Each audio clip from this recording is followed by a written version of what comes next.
In the deserts of the Middle East, bombs fall, alliances shift, and headlines scream about vengeance, justice, survival.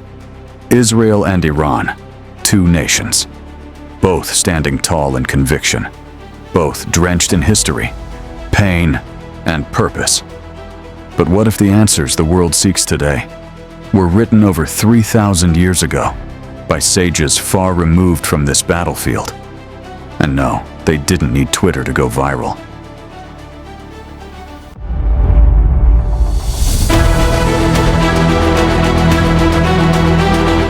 Western analysts say Iran is a rogue actor, aggressive, destabilizing. Israel, a democratic outpost of order and retaliation. Some Arab voices call Israel an occupying power, defending stolen land with fire. Others, especially in the global south, see both as puppets in a larger imperial theater, driven by oil, religion, and power. So basically, it's less Game of Thrones and more Game of Drones. And nobody wins Emmys here.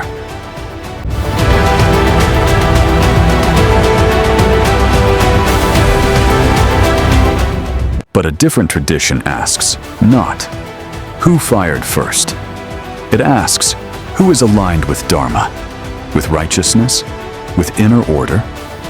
In the Bhagavad Gita, Lord Krishna warns Arjuna, war may be necessary, but only when waged with balance, clarity, and detachment. When either side fights out of fear, revenge, or ego, they are not warriors. They are children playing with fire.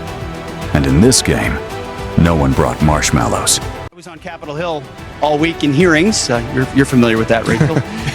And one of the questions was asked is, hey, did you move some of your counter UAS, counter unmanned aerial systems defenses from Ukraine to the Middle East? To which I answered, yes, we did. We're using all assets available to protect our people in that region and around the world. Because it's a different landscape in defense these days. Yeah. Smaller systems like that can pose a big threat. We're as prepared as we can be. Chanakya, the original political realist, taught that rulers must never act out of emotion. A wise state, he said, does not pick sides, it picks outcomes. Where are the diplomats? Where is the clever peace? Where is the calculated restraint? Today's leaders sound more like schoolboys with missiles than statesmen of Dharma. And trust me, schoolboys don't make good generals unless the battlefield is Call of Duty.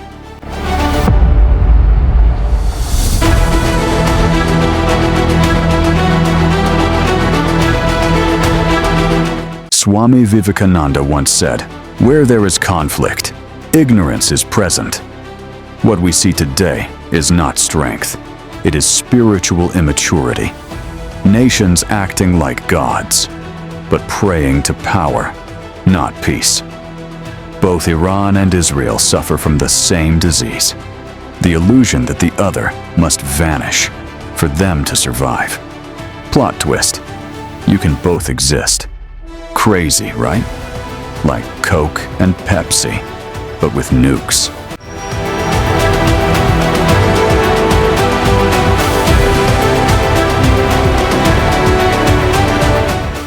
Before asking, who is right? Ask, what is righteous? In a world shouting for sides, maybe what we really need is a moment of silence, preferably the kind without explosions, thank you. As the Mahabharata said, ahimsa is the highest dharma. But when dharma is threatened, even silence becomes a sin. This is not just a war of nations, it is a war of consciousness. And consciousness seems to be out to lunch.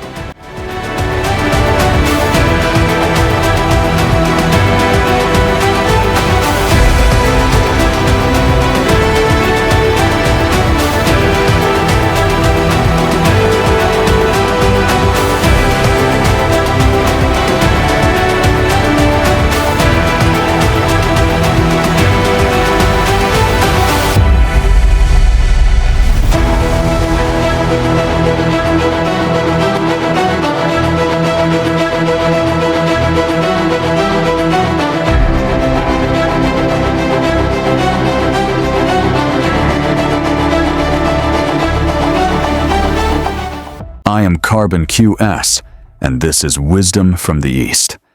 Like, share, and reflect. Because the world doesn't need more opinions. It needs clarity. And maybe a collective timeout with snacks.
Tamam. Tamam.